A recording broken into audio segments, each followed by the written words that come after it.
नमस्कार,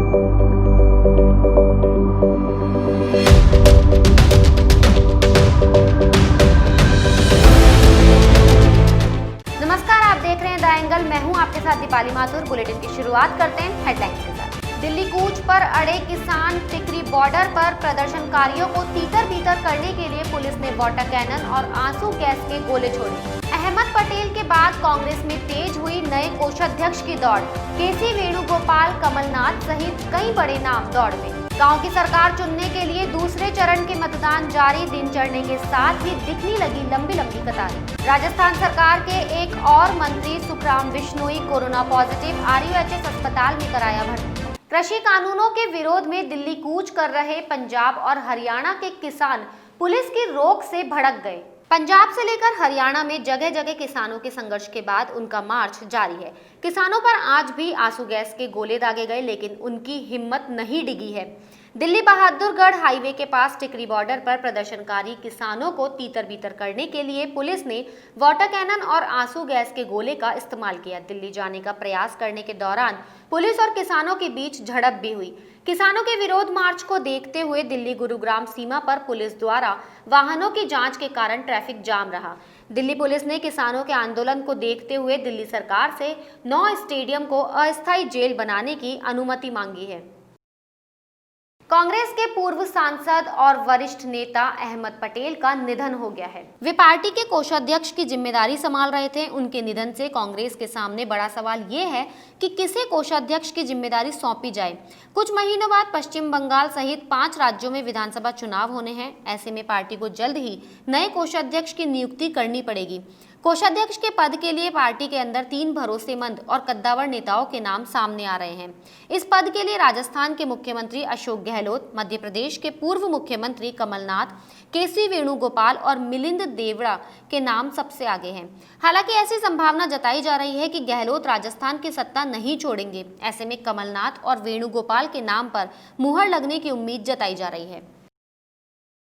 भारत में corona virus के मामलों में थोड़ी सी गिरावट आई है। पिछले 24 घंटों के दौरान 43,082 नए मरीज मिले हैं। इस दौरान 492 लोगों की मौत हो गई है। भारत में कोरोना संक्रमितों की संख्या बढ़कर 93 लाख को पार कर गई है। कोरोना से मरने वालों की संख्या 1,35,715 हो गई है। देश में संक्रमितों की संख्या बढ़कर 93,09,788 हो गई है। अब तक 87,18,517 लोगों ने वायरस को मात दी है। प्रदेश के 21 जिलों में गांव की सरकार चुनने के लिए आज मतदान जारी है। मतदान सुबह 7:30 बजे से शाम 5 बजे तक चलेगा। दूसरे चरण के लिए 59 लाख मतदाता अपने मताधिकार का उपयोग कर सकेंगे। दूसरे चरण के चुनाव को देखते हुए राज्य निर्वाचन आयोग ने सुरक्षा के कड़े बंदोबस्त किए थे।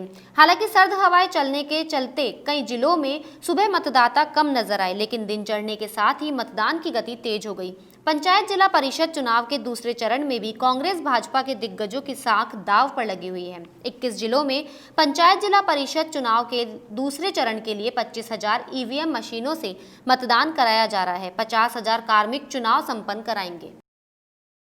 गहलोत कैबिनेट पर कोरोना का कहर कम होने का नाम नहीं ले रहा। एक के बाद एक मंत्री इसकी चपेट में आते ही जा रहे हैं। 4 दिन पहले यानी चिकित्सा मंत्री रघु शर्मा के पॉजिटिव आने के बाद आज वन मंत्री सुखराम बिश्नोई भी इस बीमारी की जद में आ गए, जिन्हें उपचार के लिए जयपुर के प्रताप नगर स्थित RUHS अस्पताल में भर्ती करवाया है। अस्पताल अधीक्षक डॉक्टर अजीत सिंह ने बताया कि मंत्री जी की कोरोना रिपोर्ट पॉजिटिव आने के बाद उन्हें प्रोटोकॉल के तहत भर्ती किया गया है। हालांकि उनकी तबीयत पूरी तरह ठीक है और उनके कोई खास लक्षण भी नजर नहीं आ रहे हैं, लेकिन एहतियात के तौर पर उनकी CT scan, BP, oxygen level सहित अन्य जांचें की जा रही है और ट्रीटमेंट चालू कर दिया है।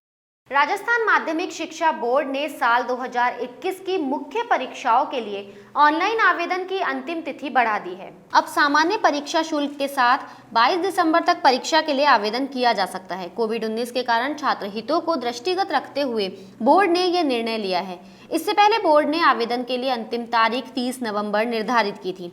कोविड-19 के कारण विद्यालय नहीं खुलने की वजह से कई विद्यार्थी अपने विद्यालय में बोर्ड परीक्षा के लिए आवेदन नहीं कर सके, जिसकी वजह से कई शालाओं के संस्था प्रधानों ने बोर्ड से परीक्षा आवेदन तिथि बढ़ाने का आग्रह किया था, जिसके बाद बोर्ड प्रशासन ने परीक्षा आवेदन तिथि 22 दिन और बढ़ाने का निर्णय लिया है। उत्तर पश्चिमी रेल का विद्युतीकरण का निरीक्षण पूरा हो गया है। ऐसे में अब जल्द ही ट्रेन को चलाने के लिए हरी झंडी मिल सकती है। निरीक्षण के बाद जयपुर दिल्ली रेल मार्ग पर इलेक्ट्रिक ट्रेन चलने की हरी झंडी शीघ्र मिलने की उम्मीद है।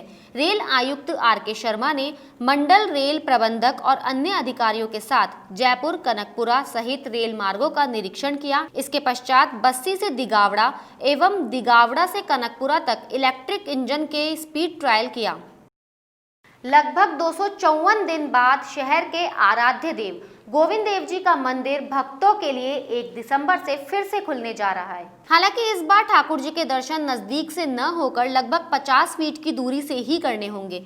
मंदिर में दर्शन करने वाले श्रद्धालुओं को न तो गर्भगृह में जाने की अनुमति होगी और न ही गर्भगृह के सामने बने मुख्य पांडाल में। मंदिर प्रबंधन ने दर्शन के लिए बैरिकेड्स लगाए हैं ताकि दर्शक दूर से ही भगवान के दर्शन कर मौके से ही वापस लौट जाएं।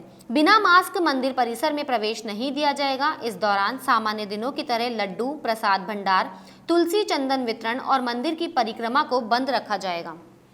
अंतर्राष्ट्रीय स्तर पर क्रूड ऑयल के भावों में तेजी का दौर बना हुआ है, जिसके चलते 8वें दिन भी पेट्रोल डीजल के दामों में बढ़ोतरी रही। तेल कंपनियों ने पेट्रोल में 21 पैसे और डीजल में 26 पैसे की वृद्धि की है। जयपुर में अब पेट्रोल के दाम 21 पैसे की बढ़ोतरी के साथ 79 रुपये 16 पैसे प्रति लीटर हो गए। वहीं डीजल के दाम 26 पैसे की तेजी के साथ 80 रुपये 85 पैसे प्रति लीटर पर आ गए हैं। 20 नवंबर के बाद 8 दिनों में पेट्रोल के दाम बढ़े 95 पैसे और डीजल के दाम बढ़े 1 रुपये 58 पैसे प्रति लीटर। देश के 4 बड़े महानगरों में आज डीजल 22 से 26 पैसे और पेट्रोल 17 से 19 पैसे प्रति लीटर तक महंगा हुआ है। बुलेटिन में फिलहाल इतना ही। अगर आपको हमारा वीडियो पसंद आया हो तो हमारे चैनल को लाइक, शेयर और सब्सक्राइब जरूर करें।